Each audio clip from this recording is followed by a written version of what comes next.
തോബിത്തിന്റെ പുസ്തകത്തിൽ നിന്നുള്ള വായന. അധ്യായം 4. തോബിയാസിന് നിർദ്ദേശങ്ങൾ. അന്ന് തോബിത്ത് മേദിയായിലെ രാഗസിൽ വെച്ച് ഗബായേലിന്റെ പക്കൽ സൂക്ഷിക്കാൻ ഏൽപ്പിച്ചിരുന്ന പണത്തിന്റെ കാര്യം ഓർത്തു. അവൻ ആത്മഗതം ചെയ്തു. ഞാൻ മരണത്തിനു വേണ്ടി പ്രാർത്ഥിച്ചു.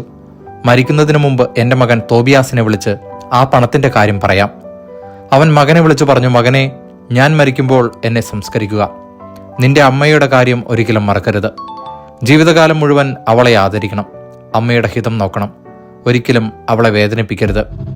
മകനെ, നിന്നെ ഉദരത്തിൽ വഹിക്കുന്ന കാലത്ത് അവൾ നിനക്ക് വേണ്ടി വളരെ അപകടങ്ങളെ നേരിട്ടുണ്ടെന്ന് ഓർക്കണം. മരിക്കുമ്പോൾ അവളെ എനിക്ക് സമീപം അതേ ശവകുടീരത്തിൽ സംസ്കരിക്കണം. മകനെ, ജീവിതകാലം മുഴുവൻ നമ്മുടെ ദൈവമായ കർത്താവിനെ ഓർക്കുക. ഒരിക്കലും പാപം ചെയ്യുകയോ അവിടുത്തെ കൽപ്പനകൾ ലംഘിക്കുകയോ അരുത്. ജീവിതകാലം മുഴുവൻ നിന്റെ പ്രവൃത്തികൾ നീതിനിഷ്ഠമായിരിക്കട്ടെ. അനീതി പ്രവർത്തിക്കരുത്. നിന്റെ പ്രവൃത്തികൾ സത്യനിഷ്ഠമായിരുന്നാൽ എല്ലാ ചെയ്തികളിലും നിനക്ക് ഐശ്വര്യം കൈവരും.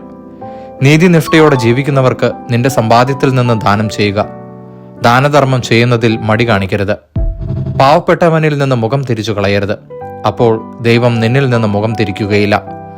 സമ്പത്തേറുമ്പോൾ അതനുസരിച്ച് ദാനം ചെയ്യുക. കുറച്ചേ ഉള്ളൂവെങ്കിൽ അതനുസരിച്ച് ദാനം ചെയ്യാൻ മടിക്കരുത്.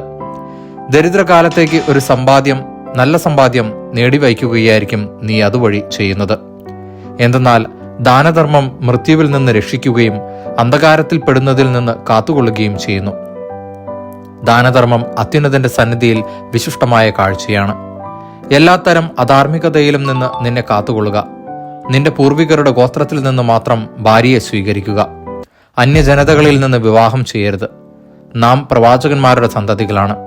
മകനെ, നമ്മുടെ പൂർവ്വപിതാക്കന്മാരായ നോഹ, അബ്രാഹാം, ഇസഹാക്ക്, യാക്കോബ് എന്നിവരെയെല്ലാം തങ്ങളുടെ ചാർച്ചക്കാരുടെ ഇടയിൽ നിന്നാണ് ഭാര്യമാരെ തിരഞ്ഞെടുത്തത് എന്ന കാര്യം നീ അനുസ്മരിക്കണം. സന്താനങ്ങൾ വഴി അവർ അനുഗ്രഹീതരായി അവരുടെ പിൻതലമുറ ദേശം അവകാശമാക്കും. അതിനാൽ മകനെ, നിന്റെ സഹോദരന്മാരെ സ്നേഹിക്കുക. നിന്റെ ചാർച്ചക്കാരിൽ നിന്ന്, നിന്റെ ജനത്തിന്റെ മക്കളിൽ നിന്ന് ഭാര്യയെ സ്വീകരിക്കാതെ അവരെ നിന്ദിക്കരുത്. അഹങ്കാരം വിനാശവും അരാജകത്വവും വരുത്തും.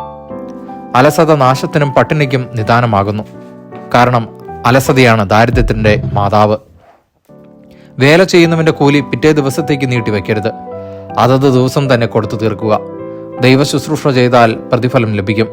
മകനെ, എല്ലാ പ്രവൃത്തികളും ശ്രദ്ധാപൂർവം ചെയ്യുക. നിന്റെ പെരുമാറ്റം ചിട്ടയുള്ളതായിരിക്കണം. നിനക്ക് അഹിതമായത് അപരനോടും ചെയ്യരുത്. അമിതമായി മദ്യപിക്കരുത്. ഉന്മത്തത ശീലമാക്കരുത്. വിശക്കുന്നവനുമായി നിന്റെ അപ്പം പങ്കിടുക. നഗ്നനുമായി നിന്റെ വസ്ത്രവും. മിച്ചമുള്ളത് ദാനം ചെയ്യുക. ദാനധർമ്മം ചെയ്യുന്നതിൽ മടി കാണിക്കരുത്. നീതിമാന്മാരുടെ ശവകുടീരത്തെങ്കിൽ അപ്പം വിതരണം ചെയ്യുക. പാപികൾക്ക് കൊടുക്കരുത്. വിവേകമുള്ള ഏതൊരുവനിലും നിന്ന് ഉപദേശം തേടുക. സതുപദേശം നിരസിക്കുകയരുത്. ദൈവമായ കർത്താവിനെ എപ്പോഴും വാഴ്ത്തുക. നിന്റെ പാതകൾ നേരെയാകുവാനും നീ നനയ്ക്കുന്ന കാര്യങ്ങൾ ശുഭമായി ഭവിക്കുവാനും അവിടുത്തോട് പ്രാർത്ഥിക്കുക. ജനതകൾക്ക് ജ്ഞാനം നൽകപ്പെട്ടിട്ടില്ല. കർത്താവാണ് എല്ലാ നന്മയും നൽകുന്നത്. അവിടുന്ന് എളിമപ്പെടുത്തണമെന്ന് വിചാരിക്കുന്നവനെ അങ്ങനെ ചെയ്യുന്നു. അതിനാൽ മകനെ, എൻ്റെ കൽപ്പനകൾ അനുസ്മരിക്കുക. അവനെൻ്റെ മനസ്സിൽ നിന്ന് മാഞ്ഞു പോകാൻ അനുവദിക്കരുത്. മേദിയായിലെ രാഗസിൽ ഗബ്രിയാസിന്റെ പുത്രൻ ഗബായേലിന്റെ പക്കൽ ഞാൻ 10 താലന്ത് വെള്ളി ഏൽപ്പിച്ച കാര്യം പറയട്ടെ. മകനെ, നമ്മൾ ദരിദ്രരായി തീർന്നതിൽ നിനക്ക് ആദി വേണ്ട.